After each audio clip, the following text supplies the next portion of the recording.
ఆంధ్రప్రదేశ్ రాష్ట్రంలో న్యాయం అందరికీ ఒకే విధంగా ఉండదు. చట్టం అందరికీ ఒకే విధంగా వర్తించదు. రాజ్యాంగం అందరికీ ఒకే విధంగా అమలు చేయబడదు అన్న విషయం పదే పదే ప్రతిసారి ఈ వ్యవస్థలు నిరూపించబడుతూ ఉన్నాయి.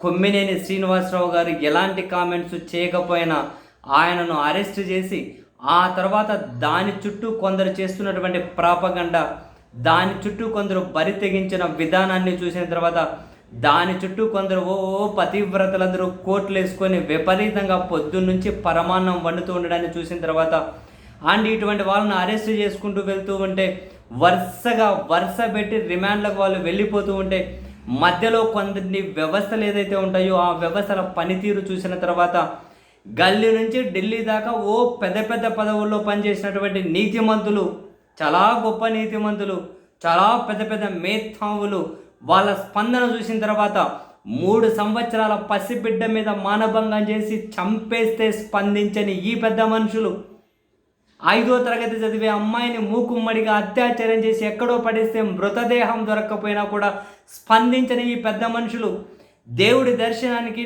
టోకెన్ల కోసం నిలబడి క్యూ లైన్లలో తొక్కేసలాటలో చనిపోతే తిరుపతిలో స్పందించని ఈ పెద్ద మనుషులు, సింహాచలం గుడిలో దర్శనం కోసం నిలబడితే గోడ కూలి చనిపోతే స్పందించని ఈ పెద్ద మనుషులు, ఎన్ని అరాచకాలు ఎన్ని దారుణాలు జరిగినా విజయవాడ వరదల్లో జనాలు కొట్టుకుపోయినా ఆస్తులు కొట్టుకుపోయినా ఎక్కడే కూడా నోరు తెరిచి స్పందించని ఈ పెద్ద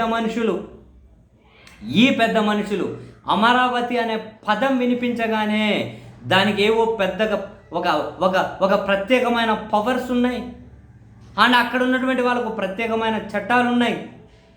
మళ్ళీ చాలాసార్లు చెప్పాం, ఒక డిబేట్లో ఒక ప్యానలిస్టు చేసిన వ్యాఖ్యలు తప్పుకు క్షమాపణ చెప్పారు. ఆ తప్పుకు డిబేట్ నిర్వహించిన వాళ్ళను అరెస్ట్ చేసేటట్లయితే ఇప్పటి వరకు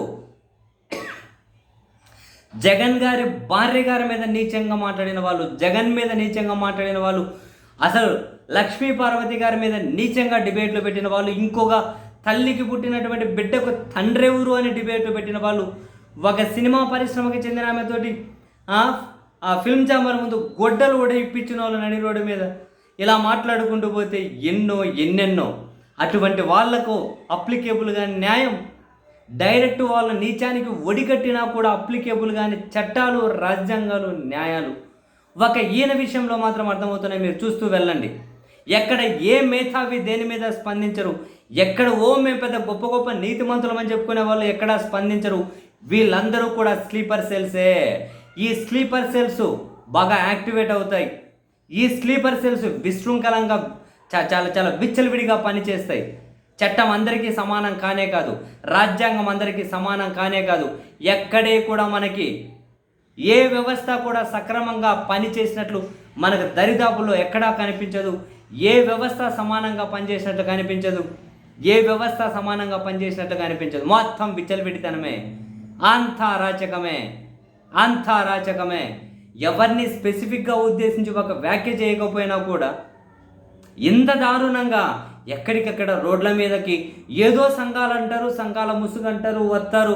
అందరూ టీడీపీ స్లీపర్ సెల్సే. ఇది కులం వారు పనిచేస్తుందా, డబ్బు పనిచేస్తుందా, ఇంకొకటి పనిచేస్తుందా మనకు తెలియదు కాబట్టి మనం డైరెక్ట్ కామెంట్ చేయలేము. బట్ వీళ్ళంతా స్లీపర్ సెల్సే.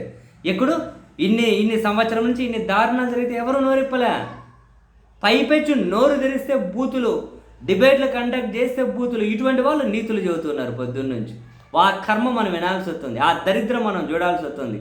అటువంటి వాళ్ళు ఇన్ఫ్లుయెన్సర్స్, అటువంటి వాళ్ళు ప్రభావితం చేసే వ్యక్తులు, అటువంటి వాళ్ళు అంటే ఒక రకంగా ఆంధ్రప్రదేశ్లో ఆ వ్యవస్థలు పనిచేస్తాయి, అవి సక్రమంగా పనిచేస్తే 1% అయినా అని చెప్పి ఇన్ని రోజులు ఎవరైనా నమ్ముతూ ఉన్నా, వాటి మీద ఎవరైనా ఆశలు పెట్టుకోవాల్సిన అవసరం లేదు.